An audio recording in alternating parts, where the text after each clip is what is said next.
Suatu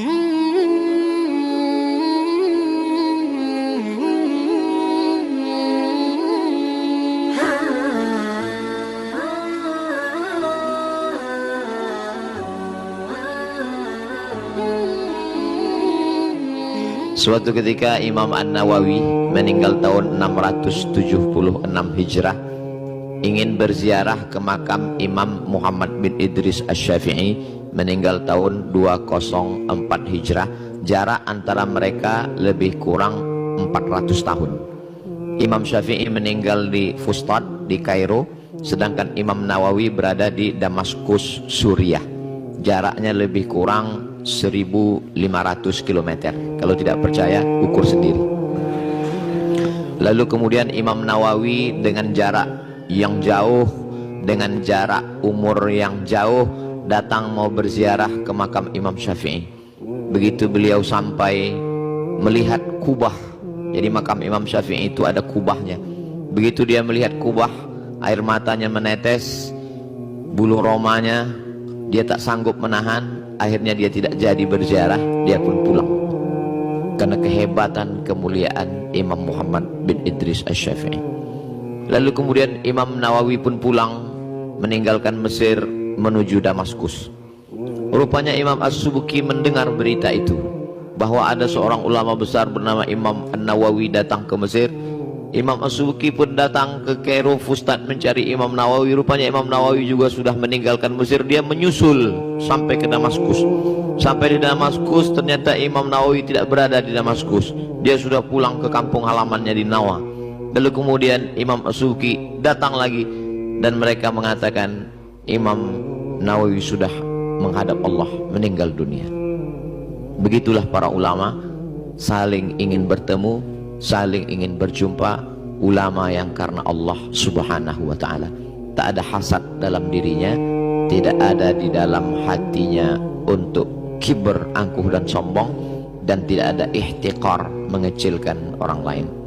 Imam An-Nawawi rahimahullah ditulis oleh Syekh Abdul Fattah Abu Ghuddah dalam kitab Al-Ulama Al-Uzzab Alladzina Atharul Ilma Ala Zawaj.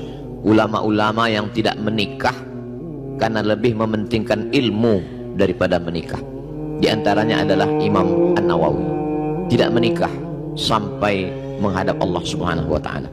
Tapi ini jangan dijadikan inspirasi oleh para jombloan sejati, karena berbeda kadar keilmuan dan latar belakang.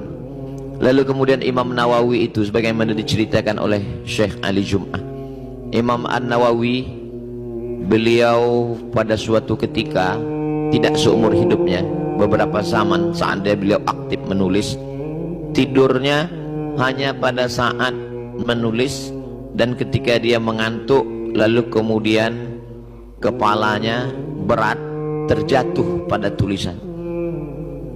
Lalu kemudian ketika dia sudah terbangun, dia lanjutkan lagi menulis.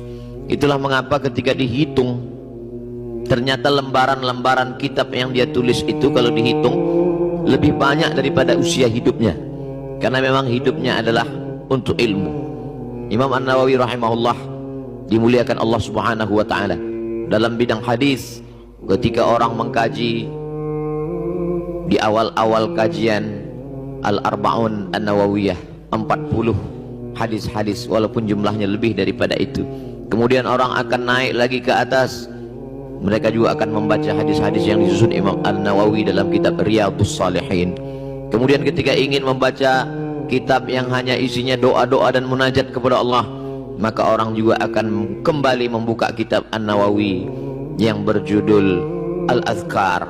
Kemudian ketika orang membaca kitab Sahih Muslim yang ditulis oleh murid dari Imam Asy-Syafi'i bernama Imam Muslim Ibnul Hajjaj Al-Qushairi An-Naisaburi, meninggal tahun 261 Hijrah, maka banyak orang tidak mengerti makna kitab Sahih Muslim. Hadisnya sahih tapi pemahamannya sakim, hadisnya sahih tapi pemahamannya dhaif.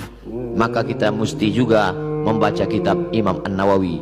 Beliau mensyarah Sahih Muslim dalam kitab berjudul Al-Minhaj Syarah Sahih Muslim Ibnul Hajjaj. Begitu ketika orang membaca kitab-kitab mazhab Syafi'i, Imam Asy-Syirazi lalu kemudian mereka tidak paham isinya, maka mesti membaca kitab Al-Majmu' Syarah Muhadzab. Maka dalam bidang hadis, dalam bidang fikih, tidak ada orang yang tidak berhajat, membutuhkan, memerlukan imam-imam kitab-kitab Imam An-Nawawi.